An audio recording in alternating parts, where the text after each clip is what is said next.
Shalom, I'm Naama Ru. This is my husband, Rabbi David Ru. We're talking about the laws of the 7-year cycle in the Holy Land, Israel, the Shmita year. And I know we had talked about when we're growing vegetables, keeping things separate, and we haven't gotten into all the details yet. But what about flowers? Well, the Mishnah in Shvi'is, Perek Zion, Mishnah Vav, says Heved והכופר והלוטם יש להם שביעית ולדמיהן שביעית. The Vered, the rose, I'm not exactly sure what the other two are, but the Mishnah, they're both flowers, and the Mishnah says they have a halacha of shvi'is, and if they're sold, the money that would acquire would also have the status of shvi'is attached to it. Now, the Yirushalmi in Perek Zion Halacha Aleph asks about בשמים, spices that are used for smells, incense, things like that. Mahu שיהא עליהן קדושת שביעית. Do they have the status of things with the sanctity of the Shemitah year? נשמיענא מן בהדא. Let us hear from here. הפרח, לבן והאורז אין להן קדושת שביעית. The white flour and the rice, it's not clearly what they're referring to as rice, is not what we today mean as rice. They do not have any of the sanctity of Shmita.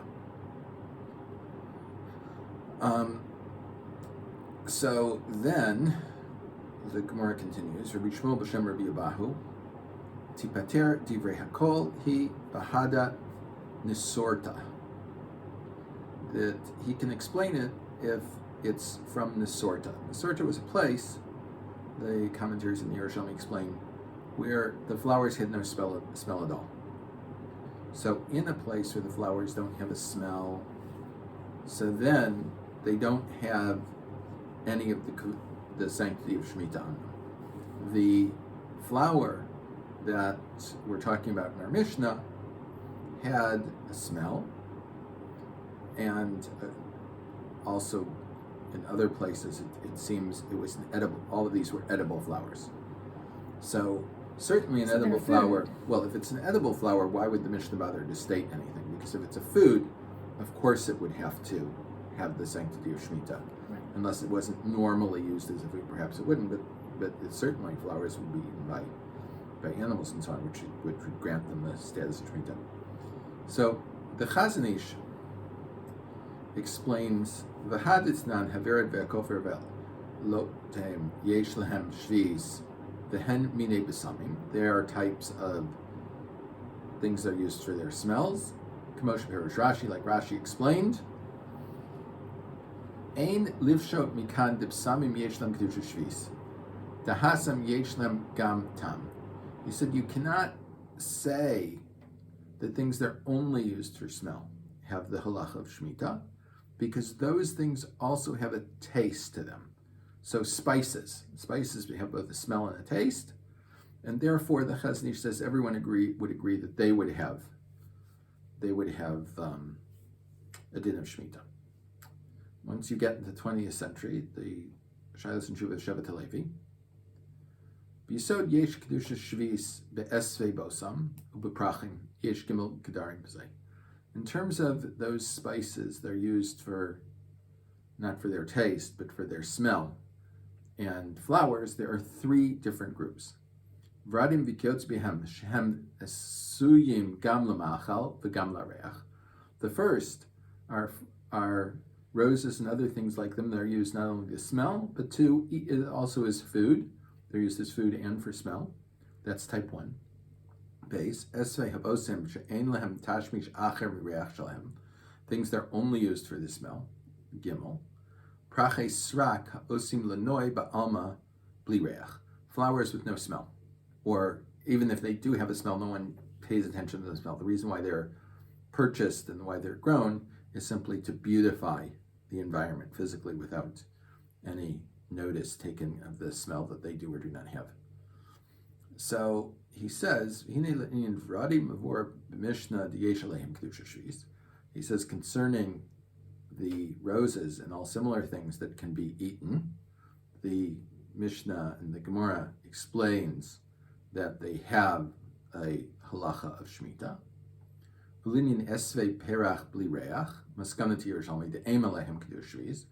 And the conclusion of the Yerushalmi is concerning flowers that have no smell at all, that they do not have any sanctity of the Shemitah year. But things that have a smell but no taste and are not used as food, it is a question that the Gemara asks, but it doesn't come to any conclusion concerning them. But la halacha, and the Shevet Levi says, the halacha yirei lahachmir b'safek.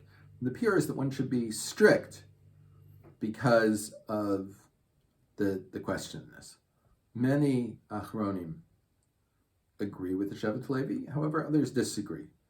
The leading proponent of those that disagree was Tzitz Eliezer, one of my rabbis, who said that it was permitted, that certainly since Shmita in our time is rabbinic in origin, and this is a sefek d'Rabbanan is lahakel, and therefore if these are not edible flowers, even if they have a nice smell, that they wouldn't have the sanctity of Shmita.